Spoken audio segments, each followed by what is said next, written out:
Carl Matthews was just old man to most, a quiet figure sweeping the hallowed halls of the National Military Museum, a silent backdrop to the tales of heroism enshrined within. He moved through the exhibits like a ghost, largely unseen, his own past carefully tucked away. But the day the decorated Army Ranger Colonel Desmond Pike arrived to deliver a speech, everything changed. As Pike strode confidently across the polished floors, his eyes, sharp and accustomed to scanning for threats, landed on Carl. He froze mid-step, the confident stride replaced by an almost imperceptible tremor. "No way," Pike whispered, his voice laced with disbelief. "You're Reaper 3. The audience, gathered for the colonel's speech, watched in stunned silence as one of the nation's most respected military figures snapped to rigid attention, a tremor of profound emotion in his voice. "This man," Pike announced, his gaze fixed on the bewildered Carl, "led the op that saved my life. Before we carry on, please hit the subscribe button to make my day and let me know where you are watching from in the comments." The scent of aged brass, polished wood, and faint dust was Carl Matthews's constant companion. For 10 years, he had been a fixture at the National Military Museum, a quiet shadow moving through the grand halls and hushed galleries. His uniform, a simple, faded gray jumpsuit, marked him as a custodian, nothing more. To the bustling school groups, the respectful veterans, and the curious tourists, he was merely old man, a part of the background, as inanimate as the historical artifacts he meticulously dusted and swept. He didn't mind. Anonymity was a shield, a comfortable cloak he had worn for decades. Carl was 68, his hair a thin halo of white, his movements deliberate, unhurried. Lines etched his face, tracing a map of experiences he rarely spoke of, eyes that held a depth few bothered to plumb. He arrived before dawn, the empty museum, a silent sanctuary, and left long after the last visitor departed, the echoes of their footsteps gradually fading. He found a peculiar solace in the quiet grandeur of the exhibits, the hushed reverence for sacrifices made. He wasn't just cleaning, he was tending to memory, preserving the stories of courage that now adorned the walls and stood behind glass. His own story, however, remained locked away, a dusty archive in the furthest corner of his mind. He was currently in the Global Conflicts Wing, running a soft duster over a display case containing a faded combat helmet and a tattered flag. The helmet, with its single star-shaped bullet indentation, always gave him pause. He'd seen worse. He'd seen much, much worse. The cool, recycled air of the museum was a stark contrast to the searing heat of forgotten deserts, the suffocating humidity of distant jungles. His past, a tumultuous torrent of sound and fury, now reduced to quiet echoes in the cavernous space. The museum was preparing for a significant event that day. Colonel Desmond Pike, a decorated Army Ranger, celebrated for his bravery and leadership in various global hotspots, was scheduled to give a keynote speech. Pike was a modern hero, his face gracing news channels and military publications. His recent book, a gripping account of his most perilous missions, was a bestseller. The anticipation hummed in the air, a different kind of energy from the usual museum quiet. Chairs were being set up in the main auditorium, media crews fussing with cameras, and a palpable excitement rippled through the staff. Carl, however, remained unperturbed. A colonel was a colonel. He'd served under plenty, some good, some less so. His job was to ensure the floors gleamed and the exhibits remained pristine, regardless of who was speaking. He pushed his cleaning cart, its wheels a soft rumble on the polished marble, moving towards the main entrance where Colonel Pike was expected to arrive. He was halfway down the long central hall, meticulously sweeping a stray leaf that had somehow found its way inside, when the buzz of activity intensified. A wave of hushed anticipation swept through the small crowd that had gathered. The heavy oak doors at the main entrance swung open. Colonel Desmond Pike entered. He was exactly as he appeared on television, tall, impeccably muscled, with a sharp, intelligent gaze and a jawline that could cut glass. His dress uniform, adorned with a dazzling array of medals, seemed to shimmer under the museum lights. He moved with the confident, disciplined gait of a man who commanded respect, his presence filling the vast space. He exchanged a few polite words with the museum director, shook a few hands, his smile practiced, professional. Carl, still sweeping, kept his head down, hoping to remain unnoticed, as was his custom.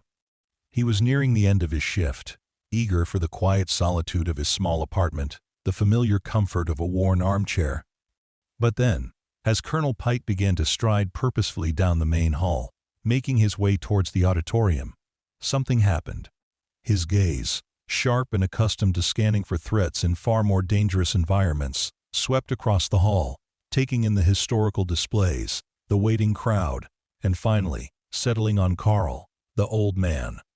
With the broom, Colonel Pike's confident stride faltered. He paused, almost imperceptibly, then froze mid-step. His eyes, initially sharp, widened slightly, a flicker of disbelief crossing his distinguished features. His head tilted, a subtle, almost imperceptible movement, as if he were trying to reconcile an image from the distant past with the unassuming figure before him. A hush fell over the small group accompanying him. The museum director, noticing the colonel's sudden halt, looked at him, puzzled. Colonel Pike's voice, usually deep and resonant, was barely a whisper, ragged with disbelief, yet cutting through the sudden silence like a knife. He pointed a trembling finger, not at an exhibit, not at a dignitary, but at Carl, the old man with the broom. "No way," he choked out, his eyes wide, fixed on Carl's weathered face. "It can't be. You're Reaper 3. The words hung in the air, incomprehensible to most, yet causing a ripple of unease among those closest to the colonel. Reaper 3? What did that even mean? Carl, startled, looked up, his broom still in his hand, his usually impassive face etched with a mix of surprise and a flicker of something long buried, something akin to recognition. Then, to the utter astonishment of everyone present, Colonel Desmond Pike, the decorated Army Ranger, one of the nation's most respected military figures, snapped to rigid, military attention. His posture was ramrod straight, his gaze fixed, a profound tremor of emotion in his voice.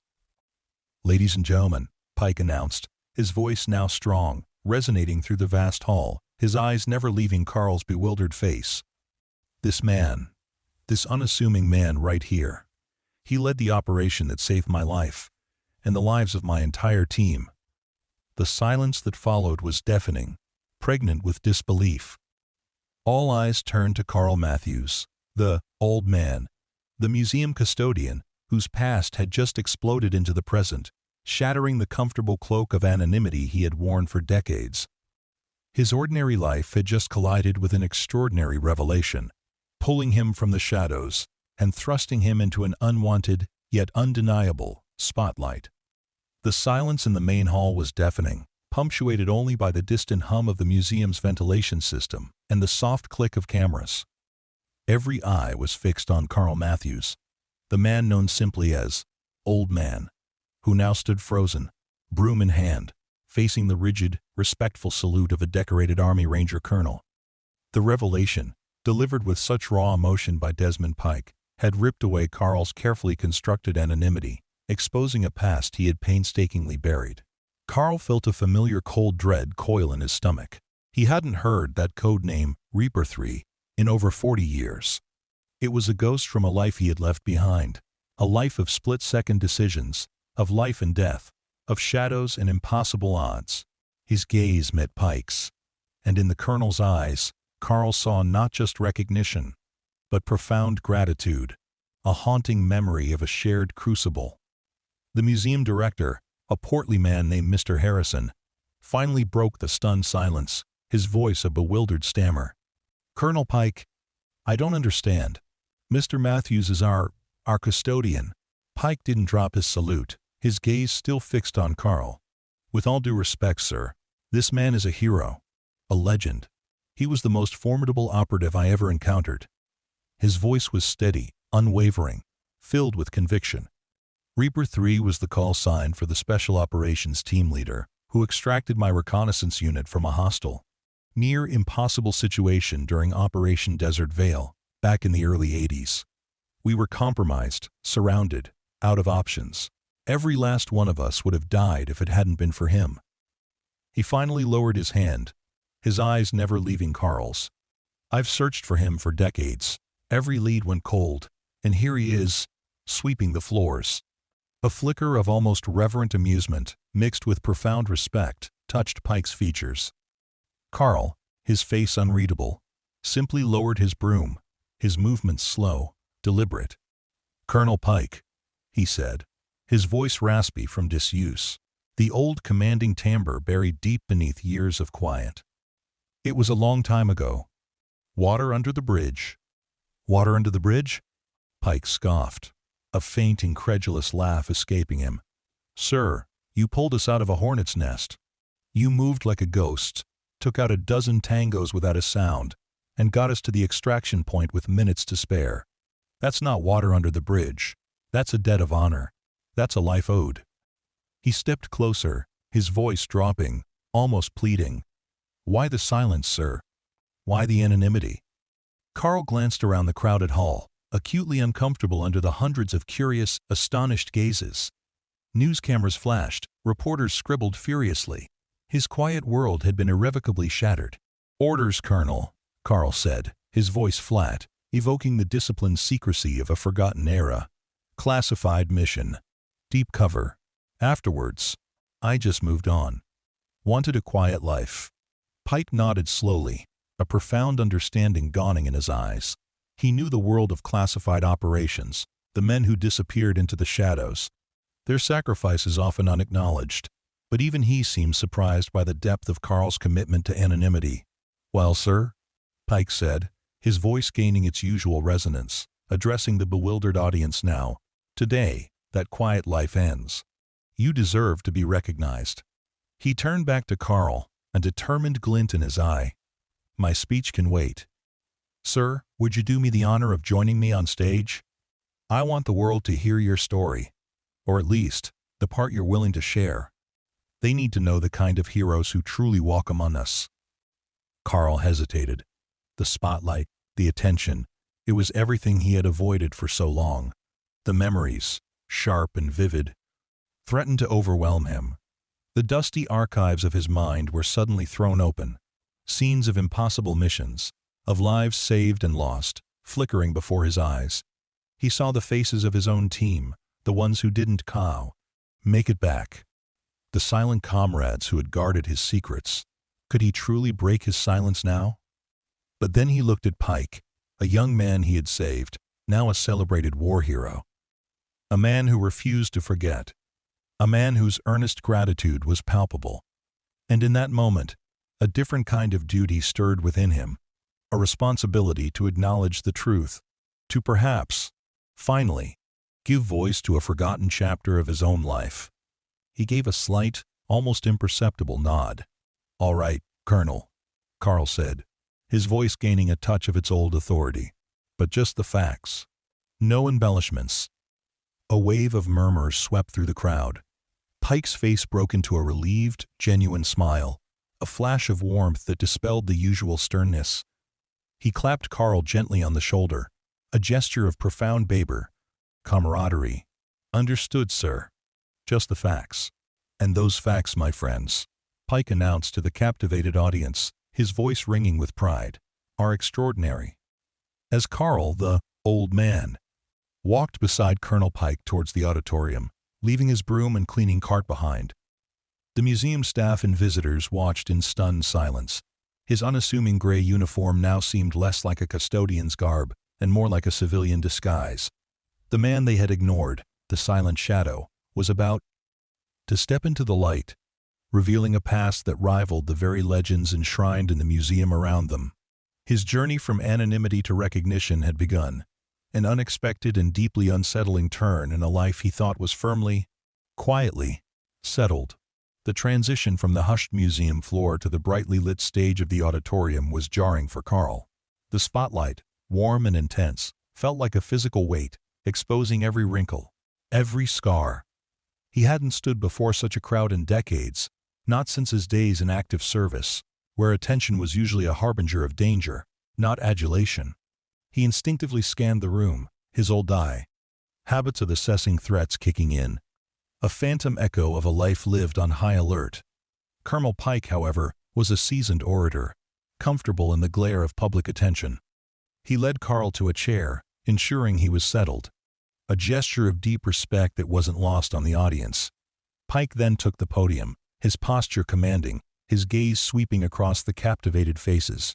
"Ladies and gentlemen," Pike began, his voice resonant, "my apologies for the deviation from the scheduled program. But what you are about to hear, and who you are about to hear from, is far more important than any prepared speech." He paused, his eyes finding Carl's. "Today, you have the privilege of meeting a true American hero, a man who, for decades, has lived in the shadows, his incredible contributions largely unknown. Sergeant First Class Carl Matthews. Call sign Reaper 3. He launched into a concise, gripping account of Operation Desert Veil, describing the perilous reconnaissance mission, his unit's compromise behind enemy lines, the dwindling supplies, and the crushing realization that extraction was impossible. He spoke of the desperate, whispered radio calls, the encroaching enemy forces, and then, the sudden, silent arrival of Reaper 3's team. "They moved like ghosts," Pike recounted, his voice filled with awe. "Utterly silent, utterly precise. One moment, we were surrounded, facing certain death. The next, our adversaries were neutralized, and Sergeant Matthews, Reaper 3, was giving us the exact coordinates and instructions for our extraction. He was calm, focused, utterly in control.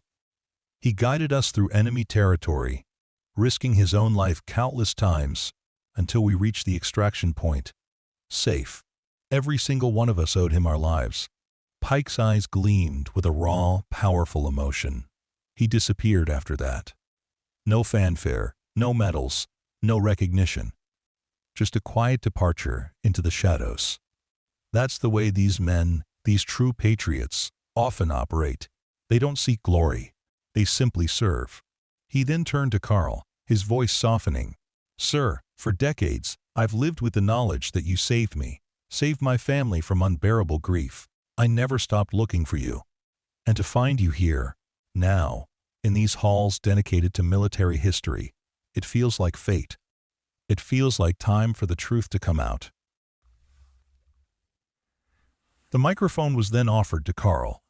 His hand trembled slightly as he took it, the cold metal unfamiliar against his palm. He looked out at the sea of faces, a mixture of awe, curiosity, and respect reflected in their eyes. He cleared his throat, the sound raspy, amplified by the speakers. "It was just my job," Carl began, his voice low, still unaccustomed to being heard. "We had a mission, to get them out. And we did." He paused, searching for the right words, for a way to honor the past without betraying its inherent secrecy. Operation Desert Veil was complex, high stakes. Colonel Pike's team was in a bad spot. My team, we were designed for that kind of chaos. Infiltrate, extract, disappear. He spoke of the brutal efficiency of special operations, the relentless training, the unbreakable bonds forged in the crucible of combat. He didn't dwell on the graphic details, but hinted at the precise, almost surgical nature of their work, the constant threat of discovery, the relentless pressure to perform flawlessly under unimaginable duress. He talked about the equipment, rudimentary by today's standards, yet wielded with deadly precision. He spoke of his team, the unsung heroes, who worked alongside him, their faces now vivid in his mind's eye. "We lost good men," Carl said, his voice dropping, a shadow crossing his eyes. "That's the part that stays with you. The ones who don't come home. The ones whose names never make it into the history books." He looked at Pike, a silent acknowledgement passing between them. "You never forget those faces. You carry them." The audience listened in rapt silence, captivated by the unassuming man who spoke with such quiet authority, such profound wisdom. They saw not Old Man, the custodian, but Reaper 3, the legendary operative. His words were sparse, precise, yet imbued with the weight of unimaginable experience.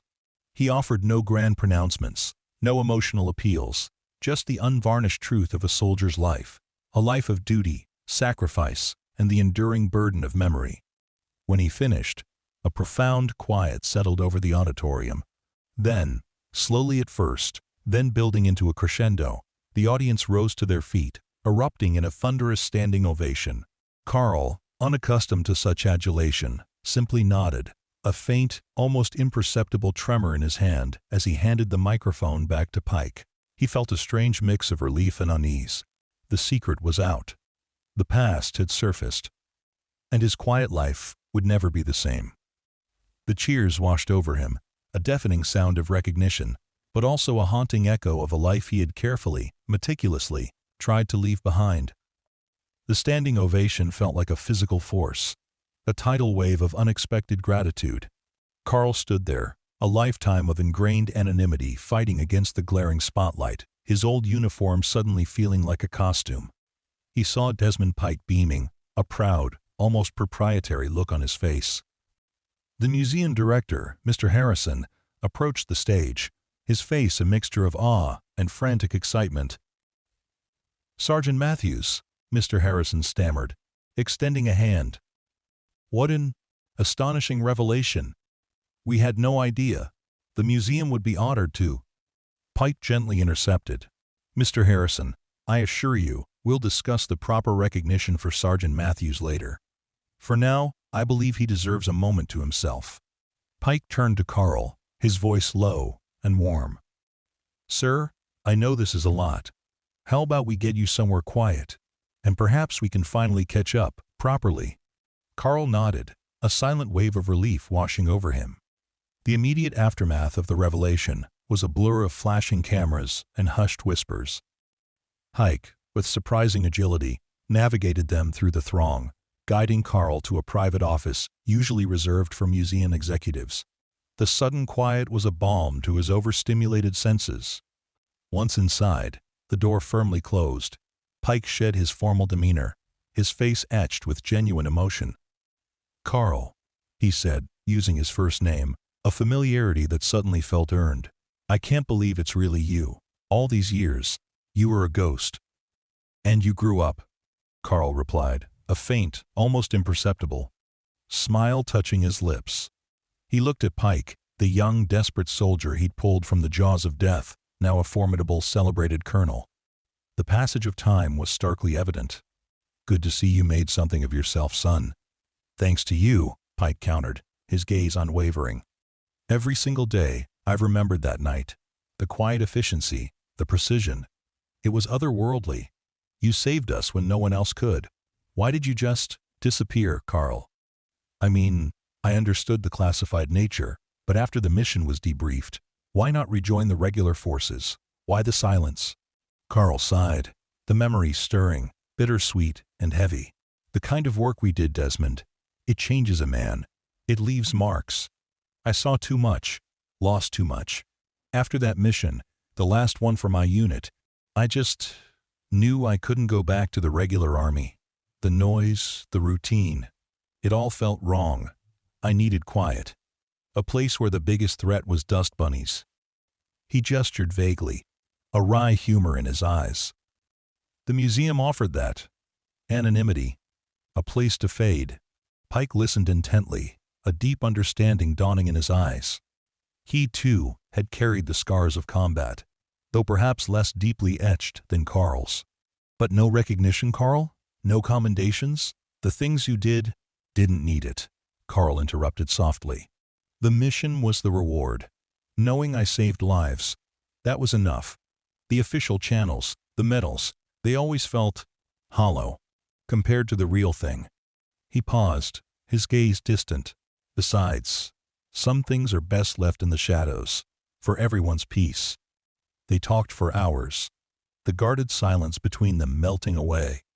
Pike recounted his own career, his rise through the ranks, his continued service driven, in part, by the profound experience of being saved.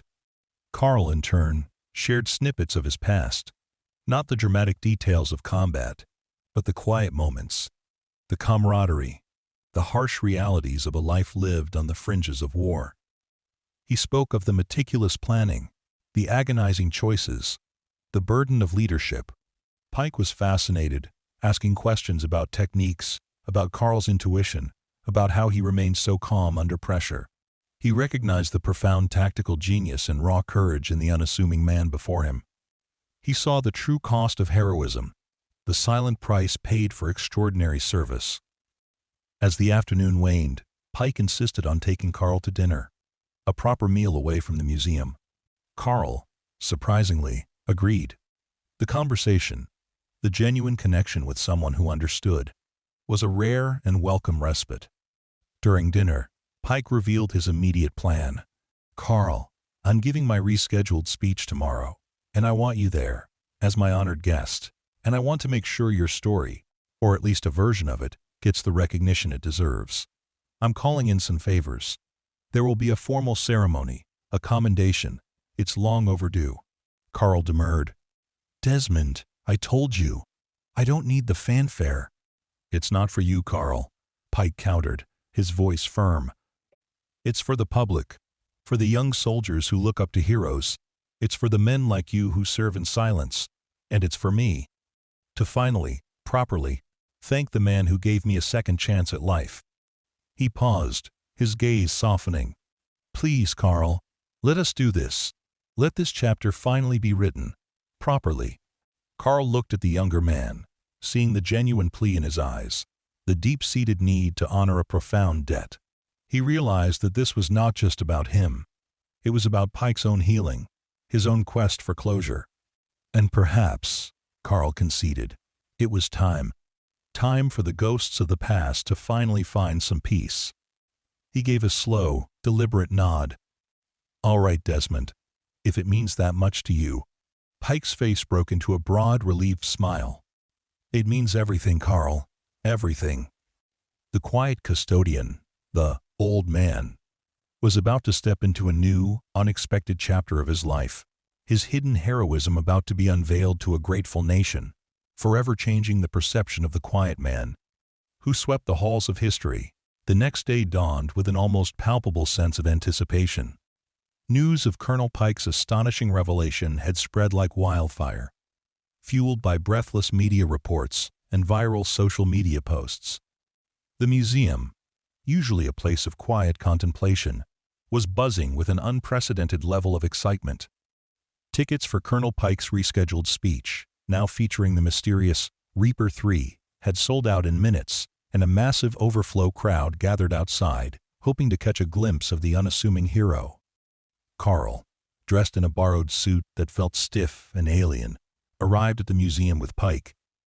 The transition from his familiar gray jumpsuit to formal attire felt like donning a disguise in reverse, shedding the cloak of anonymity for the uncomfortable glare of public scrutiny. He could feel the weight of countless eyes on him, their gazes filled with a mix of awe, curiosity, and respect. It was unnerving, yet oddly, not entirely unwelcome. The years of quiet solitude had insulated him, but now, a strange current of validation flowed through him. The auditorium was packed, the air thick with anticipation. Pike took the stage first, his presence commanding, his voice resonant as he introduced Carl. He reiterated the story of Operation Desert Veil, painting a vivid picture of the impossible odds and Carl's team's ghost-like efficiency. He spoke not just of Carl's bravery, but of his unparalleled tactical genius, his unwavering calm under pressure, and the profound leadership he displayed. "Today," Pike announced, his voice ringing with pride, "we rectify a historical oversight. For decades, Sergeant First Class Carl Matthews served our nation in the deepest shadows, his heroism unacknowledged, his sacrifices unknown to the public. He chose that path, a path of anonymity, a path of quiet duty. But today, the silence ends. Today, we honor a man who embodies the very best of American courage and dedication." Then, a detachment of high-ranking military officials, including a stoic general, entered the stage. They carried a velvet-draped stand. The general stepped forward, his uniform gleaming with medals, his gaze fixed on Carl with immense respect. "Sergeant First Class Carl Matthews," the general intoned, his voice booming through the auditorium.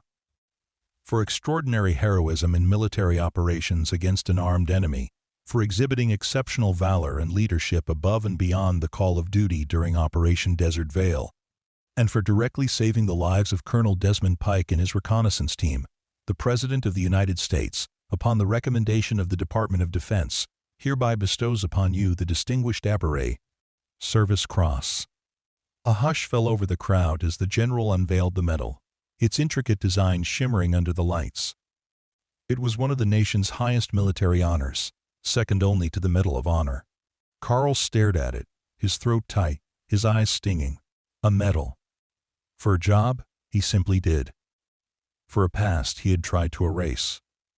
The weight of it, the belated recognition, was almost overwhelming. As the medal was pinned to his lapel, Carl felt a strange mix of emotions.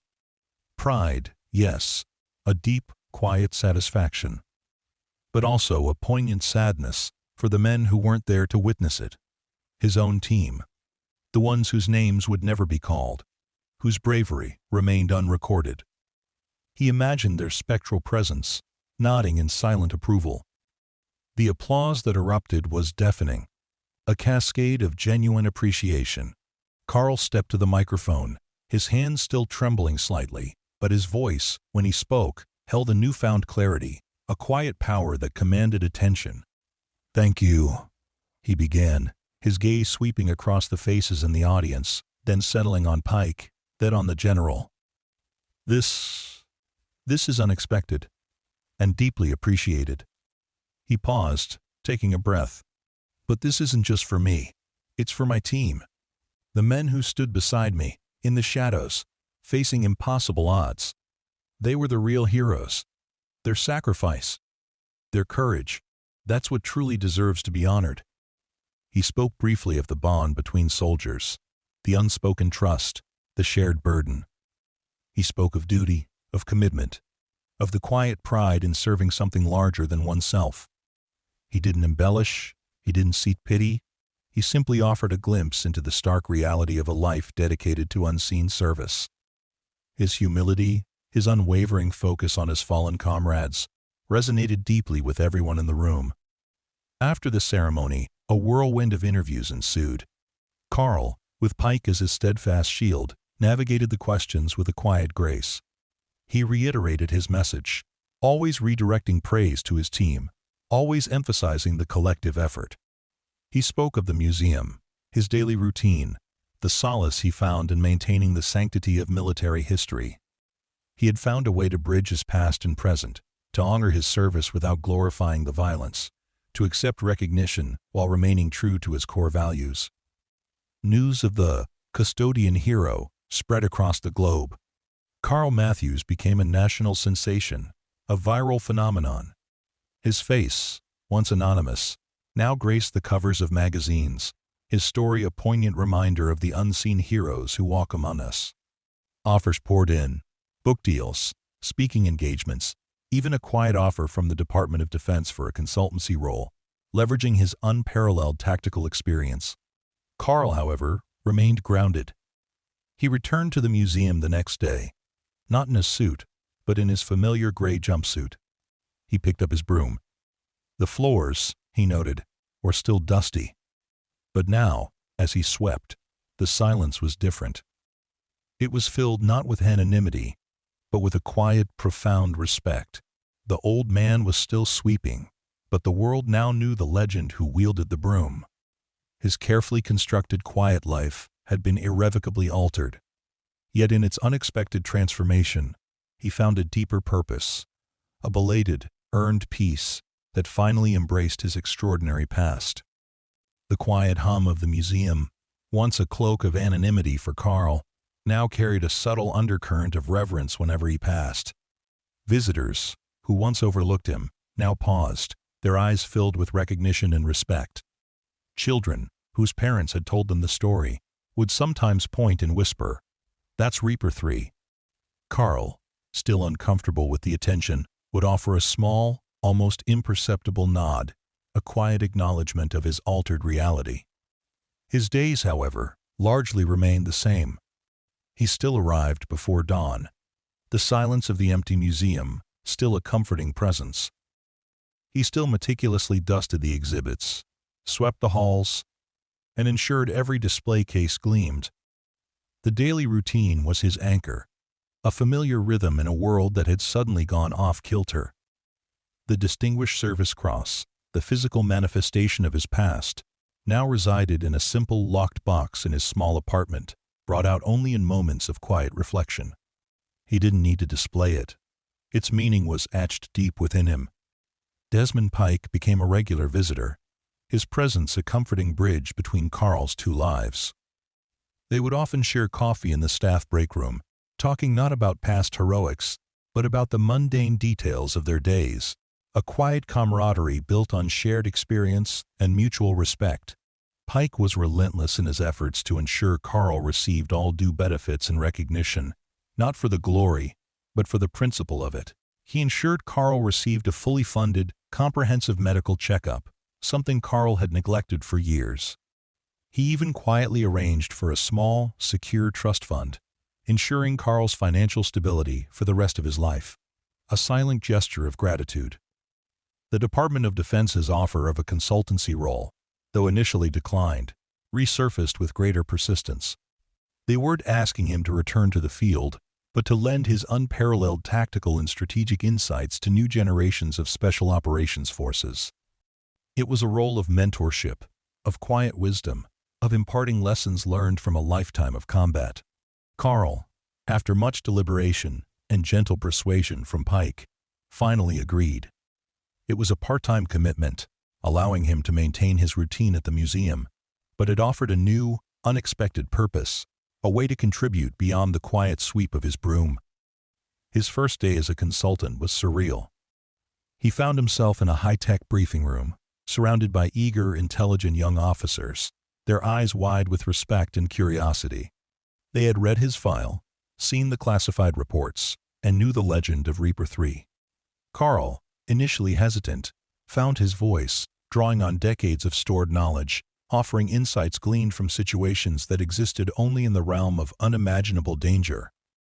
He spoke of intuition, of reading the ground, of trusting one's team, of the profound weight of every decision. He wasn't just teaching tactics, he was imparting wisdom, the kind that could only be forged in fire. The young officers listened intently, recognizing the invaluable lessons embedded in his understated delivery. Carl, in turn, found a renewed sense of purpose, a quiet satisfaction in shaping the next generation of silent protectors. It was a different kind of service, a different kind of fight, but equally vital. The museum, still basking in the glow of his story, began to consider a new exhibit, one dedicated to the unsung heroes of classified operations. Mr. Harrison, the director, consulted with Carl, carefully considering his input, ensuring that the exhibit honored the sacrifices of men like him without compromising national security or the anonymity of those still operating in the shadows. It was a delicate balance, but Carl, with his unique perspective, was the perfect guide. One morning, as Carl arrived at the museum before dawn, he found Pike waiting for him, coffee in hand. The main hall was empty, bathed in the soft glow of the emergency lights. Pike gestured towards a new plaque that had been quietly installed near the entrance, beside a small, new display case. The plaque read, "In recognition of Sar Taff, First Class Carl Matthews, Reaper 3, and all the unsung heroes of special operations, whose unwavering courage and selfless dedication protect us from the shadows." Inside the display case was not Carl's Distinguished Service Cross, but a simple, unadorned black beret, a symbol of silent service. Carl looked at it, then at Pike, a profound warmth spreading through him. "A black beret," he murmured, his voice soft. "That's perfect, Desmond. Absolutely perfect."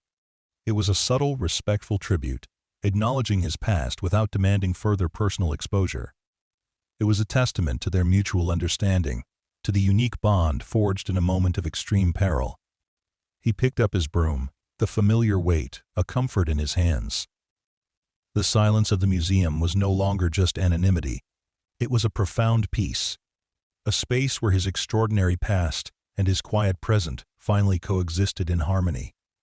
The old man was still sweeping the halls of history, but now he was also a living part of it, a quiet legend whose untold story had finally found its voice, inspiring a new generation and proving that true heroism often resides not in the glare of the spotlight, but in the profound quiet of a life lived with unwavering duty and sacrifice. A mentor's legacy, Carl's role as a consultant for the Department of Defense deepened, becoming a profound, yet understated, part of his new life. He would spend 2 days a week at a discreet facility, a place far removed from the public eye, where he would dissect old mission files, analyze new geopolitical landscapes, and, most importantly, mentor young special operations hopefuls. He wasn't just imparting tactics, he was teaching them the ethos of the silent warrior, the moral compass that guided those who operated beyond the conventional lines of warfare. He taught them to trust their instincts, to prioritize the lives of their team, and to understand the profound weight of every decision made in the shadows. He never boasted, never sought accolades. His lessons were delivered with quiet authority, interspersed with dry wit, and the occasional anecdote that hinted at unimaginable experiences without ever fully revealing their true horror. The young recruits, initially awed by his legend, soon came to respect the man, his quiet wisdom, and unwavering integrity. They called him Sarge, a title of deep affection and respect that transcended rank. Desmond Pike remained his steadfast friend, often joining him for a quiet meal after Carl's consulting sessions. Their bond, forged in the crucible of a forgotten war, had deepened into a rare, enduring friendship. Pike often brought Carl up to speed on the broader military landscape, sharing insights that Carl, removed from active duty, might not otherwise receive. Their conversations were a unique blend of strategic analysis and personal reflection, two men who understood the profound cost of the lives they had lived. The museum's new chapter, the National Military Museum, inspired by Carl's story, underwent a subtle yet significant shift. The new exhibit dedicated to unsung heroes of special operations became a poignant and powerful draw. It didn't glorify war, but rather honored the quiet bravery and immense sacrifices of individuals whose stories, for reasons of national security, could never be fully told. The display case with the black beret, a symbol Carl had personally approved, became a focal point, drawing silent, respectful crowds.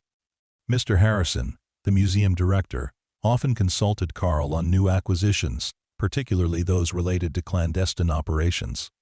Carl's discerning eye and vast personal experience proved invaluable, ensuring the museum's collections were not just historically accurate, but emotionally resonant. He also began to host occasional, informal talks in the exhibit hall, sharing broad insights into the nature of their work, always maintaining the necessary discretion. These sessions were hugely popular, offering a rare glimpse into a hidden world, guided by a living legend. A life reclaimed Carl's apartment, once a solitary refuge, now felt warmer, more vibrant. He started receiving letters and emails from veterans, from former operatives, from people who had read his story and felt compelled to reach out. Many shared their own experiences, their own struggles with the transition to civilian life, and found solace in Carl's quiet wisdom and understanding. He would respond to each one, offering words of encouragement, connecting them with resources, extending a quiet hand of camaraderie. He had inadvertently become a beacon for those who had also lived in the shadows. He even started a small, personal project, tending a small patch of roses in the communal garden behind his apartment building. He had always admired the beauty of nature, but now he found a deeper satisfaction in nurturing something, watching it grow, a stark contrast to the destructive nature of his past profession. It was a simple act, a small rebellion against the years he had spent in darkness, a quiet affirmation of life. One sunny afternoon, as he carefully pruned a thorny bush, he felt a familiar presence. Desmond Pike stood beside him, a rare, relaxed smile on his face. "Looks good, Carl," Pike observed, Admiring the blooming roses, Carl grunted, a satisfied sound. Takes patience. And a bit of tough love. Pike nodded. Something you know a lot about, I imagine. He paused, then looked at Carl, his gaze warm. You know, Carl, I always pictured you disappearing, living out your days completely off the grid. Never thought I'd see you teaching young rangers, inspiring a museum, or tending roses. Carl leaned back, wiping his brow with the back of his hand. Life's full of surprises, Desmond. Sometimes, the quietest victories are the ones that echo the loudest. He looked out at the roses, then at the bright sky above, a profound sense of peace settling over him. I spent too long in the shadows. It's good to finally feel the sun. The old man was still Carl Matthews, the quiet custodian, but he was also Reaper 3, the legendary operative, and Sergeant, the respected mentor. He had not sought fame, but it had found him, allowing him to finally reconcile his extraordinary past with his quiet present. He carried his memories, not as burdens, but as lessons.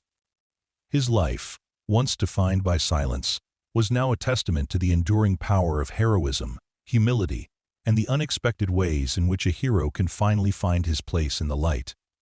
The echoes of his past were no longer haunting. They were a quiet, resonant symphony of a life truly lived, fully acknowledged. Carl's story, now widely known, brought a different kind of visitor to the National Military Museum. Veterans, especially those who had served in highly classified units, would seek him out. They wouldn't always speak, sometimes just offering a knowing nod, a shared glance that communicated volumes more than words ever could. These were the men and women who understood the cost of silence, the weight of a duty performed in anonymity. Carl recognized them immediately, their eyes holding a similar depth, a quiet understanding of things the public could never fully grasp. He found solace in these unspoken connections. They were his kin, a silent brotherhood and sisterhood forged in the crucible of clandestine operations. He didn't need to recount his missions to them, nor did they ask. There was simply a mutual respect, an acknowledgement of shared burdens and sacrifices. He found himself more open with them, a rare smile gracing his lips as they exchanged stories, not of combat, but of the mundane absurdities of military life, the dark humor that kept them sane. A new purpose for the old man. His consulting work for the Department of Defense expanded, though always within his comfort level. He became an unofficial elder statesman for special operations. His counsel sought on everything from psychological resilience in extreme environments to the ethics of covert warfare. He held occasional, private sessions with commanders, offering insights that only someone with his vast, first-hand experience could provide. He was a living bridge to a bygone era of espionage and direct action, his wisdom proving invaluable in a rapidly evolving world of warfare. The young recruits he mentored adored him. They saw past the quiet demeanor to the sharp mind and compassionate heart. He pushed them, challenged them, but always with an underlying belief in their potential. He taught them that true strength wasn't just about physical prowess or tactical skill, but about mental fortitude, moral courage, and the unwavering commitment to the person fighting beside them. He instilled in them the importance of legacy, of carrying the torch of those who came before. A legacy beyond medals. The museum, under Mr. Harrison's guidance and Carl's subtle influence, continued to evolve. The Unsung Heroes exhibit became one of its most powerful draws, inspiring countless visitors and sparking profound conversations about sacrifice and duty. Carl sometimes stood near the black beret in the display case, a quiet sentinel, observing the reactions of the visitors. He saw the tears in the eyes of veterans, the awe in the faces of children, the thoughtful contemplation of adults. He realized that his story, once a burden, had become a gift, a way to connect generations, to highlight the true meaning of service beyond the headlines and the medals. One sunny Saturday, a group of young aspiring historians, students from a local university, approached him. They were working on a project about forgotten heroes and asked if he would share some insights. Carl, surprisingly, agreed. He sat with them on a bench in the museum's quiet courtyard, the scent of blooming jasmine filling the air. He didn't speak of battles or specific operations, but rather of the feeling of being part of something larger than oneself, the quiet satisfaction of a mission accomplished, and the profound bond formed with those who face danger alongside you. History isn't just about dates and famous names, Carl told them, his voice soft, yet commanding their full attention. It's about the people who lived it, the ordinary people who did extraordinary things, often without recognition. And sometimes, the most important stories are the ones that are never told, or only whispered among a select few. He looked at each of them, his eyes holding a depth that conveyed a lifetime of untold stories. Your job, as historians, is to listen to those whispers, to find the quiet heroes, to understand the true cost of freedom. Because without their stories, the picture is never complete. As the students left, their notebooks filled, their minds buzzing with new perspectives, Carl returned to his sweeping. The museum was no longer just a place of quiet work. It was a living testament to memory, to sacrifice, and to the enduring spirit of those who serve. He was no longer just old man. He was a keeper of secrets, a purveyor of wisdom, a living legend who, in his twilight years, had finally found peace in the spotlight he never sought. His life a powerful reminder that true heroism often walks among us, quietly, until destiny calls its name.